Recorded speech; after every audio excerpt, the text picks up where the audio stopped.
Veg എനിക്കൊരു പ്രശ്നമില്ല. പ്രശ്നമില്ല. ഞാൻ വെജ് ആവണമെന്ന് നിർബന്ധിക്കുന്ന ഒരു ഡോക്ടറല്ല.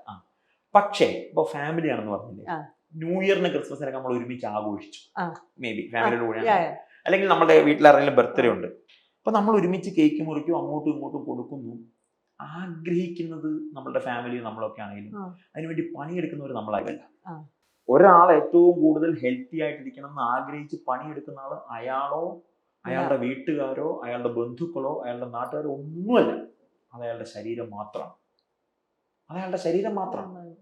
ഒരു തരത്തിലുള്ള മരുന്നുകളും കഴിക്കാതെ, നേരത്തെ പറഞ്ഞ നാച്ചുറോപ്പതി ഹോസ്പിറ്റലിലൊക്കെ പോയി 10 ദിവസം 15 ദിവസം കിടന്നിട്ട് അവരുടെ ഡയബറ്റിക് നോർമൽ ആകുന്നുണ്ടെങ്കിൽ, കൊളസ്ട്രോൾ കുറയുന്നുണ്ട് എന്നുണ്ടെങ്കിൽ, അവിടെ ഇരിക്കുന്ന ഡോക്ടർ ഒരു മാജിക്കും കാണിച്ചിട്ടല്ല, ലൈഫ് സ്റ്റൈൽ ചേഞ്ച് ചെയ്തു. അയാളുടെ ശരീരത്തെ അയാൾ കുറച്ചെങ്കിലും തിരിച്ച് സ്നേഹിക്കുമ്പോൾ കൃത്യവും വ്യക്തവുമായിട്ട് ആ ശരീരം നമ്മളെ സ്നേഹിക്കുന്നതാണ്. വർഷങ്ങളായിട്ട് നമ്മളുടെ ശരീരത്തെ കാണിക്കാൻ പറ്റാത്ത എല്ലാ ക്രൂരതയും നമ്മൾ കാണിച്ചിട്ടും നമ്മളെ നടത്താനും നമ്മളുടെ കാര്യങ്ങൾ നമ്മളിങ്ങനെ ചെയ്യാനും നമുക്ക് പറ്റുന്നുണ്ടെങ്കിൽ അതിന്റെ അർത്ഥം ശരീരം അത്രമേൽ കരുണയുള്ളവനാണ്.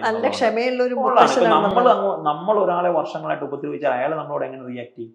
വേണ്ട, നമ്മളെ ഒരാൾ വർഷങ്ങളായിട്ട് ഉപദ്രവിച്ചാൽ നമ്മൾ അയാളുടെ എങ്ങനെ റിയാക്ട് ചെയ്യും? കൊടുക്കും. പക്ഷെ ശരീരം വളരെ മാന്യനാണ്. അതുകൊണ്ടാണ് 45-ാമത്തെ 50-ാമത്തെ വയസ്സിൽ നിങ്ങൾക്ക് ഡയബറ്റിക് വരുന്നത്. ശരിക്കും നമ്മൾ ശരീരത്തോട് കാണിക്കുന്ന ക്രൂരത 20-ാമത്തെ വയസ്സിലും 15-ാമത്തെ വയസ്സിലും നമുക്ക് ഡയബറ്റിക് വന്നാൽ അത്ഭുതപ്പെടാനില്ല എന്നുള്ളതാണ് സത്യം.